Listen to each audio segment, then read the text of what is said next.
When that trailer came out for Independence Day, everybody was sitting in the theater, kind of in the springtime, because the summer movies are coming up.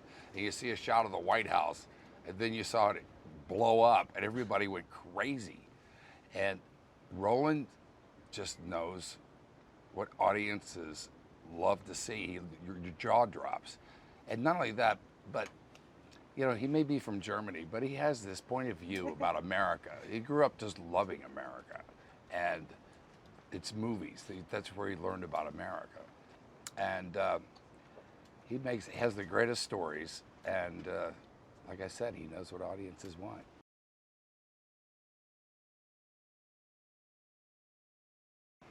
The fact that it's true, that it's real. But yeah, you're right. Roland likes to take the ordinary man and put him in an extraordinary circumstance.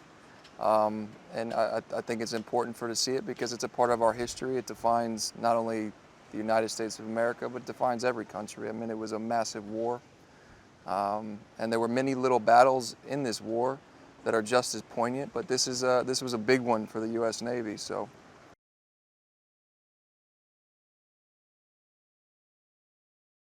I think it's not even just, speaking as a Britishman, I don't think it's just an American, it's just targeted to the American audience. I think, ignorant are those that forget the past. And I think, global history is all of our past. And, as we sit here in 2019 with all this divisive rhetoric from our politicians on these shores and on my shores, it's important that we remember the past. I approach this, and represent. I approach this as a pacifist, as a peaceful man, someone who considers himself a global child of the world.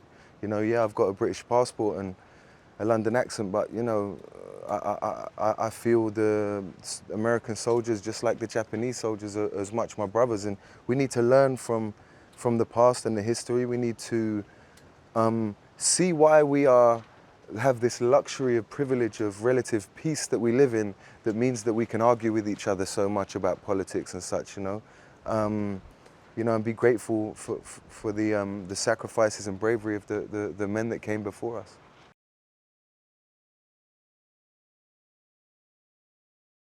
I would hope not. I think that would diminish the sort of the inspiring parts of what makes this movie special and what makes all war tales special. I mean, thousands of years, the human race loves war stories, not because of the war itself, but because of the resilience that ordinary people rise to under absurd circumstances. I mean, if you think of Greek plays and the great wars in Shakespeare, and even made-up wars, if you're talking about myths or even modern mythology of superhero battles, I mean, these are all stories of war and people overcoming obscene odds because we love rooting for underdogs, and we always look for inspiration in people rising to things that are so much greater than the sum of their parts. And yeah, I think if you boil it down to a patriotic look from one country's perspective, you're kind of eliminating what makes these men and women so extraordinary, which is, heroism transcends borders and nationalities and time and generation. And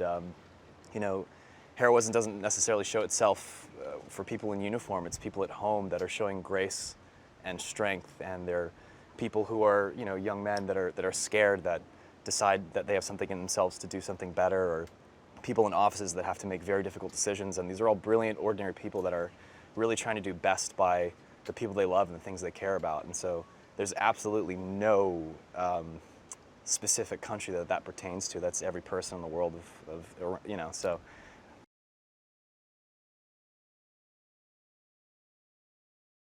Well, my father was in the Navy, which interested me in the Navy. But I was also. It's a fascinating story because it is working with Roland Emmerich. Of course, I wanted to work with him again. I worked with him in 2012, but I feel like it's such a great underdog story because the Japanese Navy had never. They were just. They were so strong even England couldn't beat them. No one could beat them. They dominated the sea at this time. And bless you, my friend. Thank you. Yeah. Okay. And then even though we had intel ahead of time about the fact that they were going to attack, we still would have lost that war. If it wasn't for McCluskey following that destroyer out to the fleet, and then just, you know, in the course of 5 minutes, or that battle rather, in the course of 5 minutes, that battle got turned around. We sunk their aircraft carriers, which was the main strength of the fleet, which hadn't, that wasn't the case in World War I. It was only in World War II that started to happen, where the aircraft carriers were the strongest part. And so that changed the course of the war. And so I think everybody, you know, most people don't really know this history about Midway and the importance of the battle. So I feel like it'll be great for people to get a chance to see it. And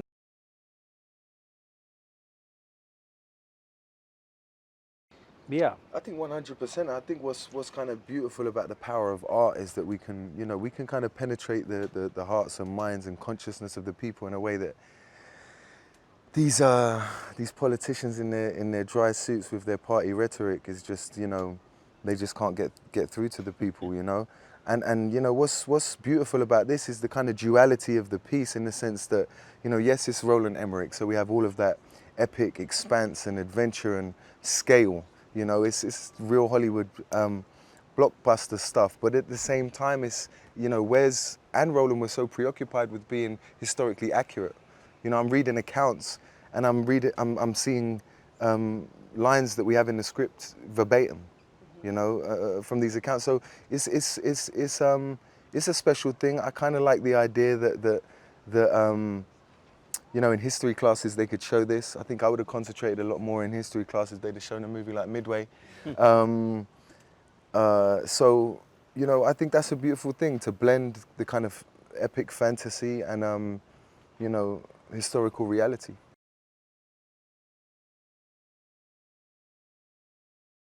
I think it's important to remember that, you know, these men that are fighting against each other in war, and when you read accounts of the British and the German soldiers, you know, during the end of the war, when they'd capture them, and, you know, the few that could speak, Germans that could speak English and English soldiers that could speak German, they would just sit around talking about what a waste of life it is, you know, and how they were all the same, actually. And, you know, when you're separated from people, when you have an idea of otherness, which is part of, you know, what's dividing people now, you know, without speaking to them, without being face to face with them, without trying to connect with them, then, you know, you really have a vilified notion of the opposition, you know. But as soon as you come face to face, we realize that we're all, you know, fighting for the same things, which is to protect our family and doing as we're told, usually.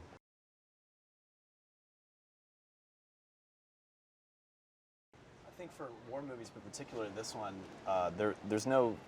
there's not a clear antagonist. It's not the Japanese versus the Americans. The real antagonist is war itself, and what that does to people who are really in the inner circuits of making those decisions of what outcomes can happen for their country. And yeah, I was speaking with Keen yesterday.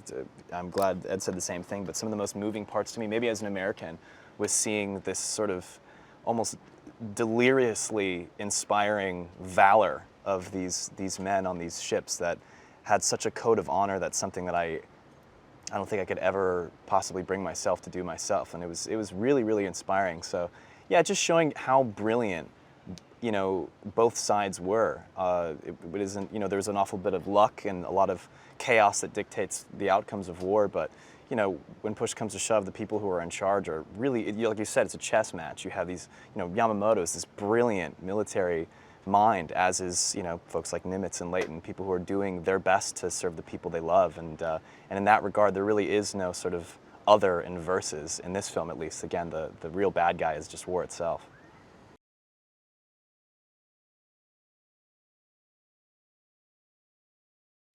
That greatest generation, I think Tom Brokaw coined that phrase. They went through the Depression, and they went through World War II, and they sacrificed quite a lot of their youth.